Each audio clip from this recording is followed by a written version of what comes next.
பாவம் செய்கிறதுங்கிறதே மிகப்பெரிய தண்டனைக்குரிய விஷயம். தெரிந்தோ தெரியாமலோ எந்த பாவம் செஞ்சாலும் அதற்குரிய தண்டனையை நாம் அனுபவிச்சே தீரணும். இது கோர்ட்டு கணக்கு இல்லை, சித்திரகுப்த கணக்கு, நம் பாவ கணக்கு. நம் பாவ கணக்கை துல்லியமாக எழுதி வச்சு அதற்கான பலாபலன்களை தண்டனைகளை தரக்கூடியவர் தான் சித்திரகுப்த மகாராஜா.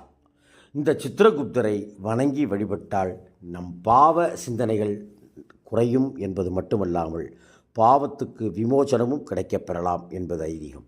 ஓம் தத்புருஷாய வித்மகே சித்திரகுப்தாய தீமகி தன்னோ லோக பிரச்சோதயாத். ஓம் தத்புருஷாய வித்மகே சித்திரகுப்தாய தீமகி தன்னோ லோக பிரச்சோதயாத். இந்த மந்திரத்தை தினமும் 3 முறை சொல்லி வந்தால் நம் பாவ சிந்தனைகள் விடுபடும். அதிலிருந்து விடுபடுவோம். பாவத்திலிருந்து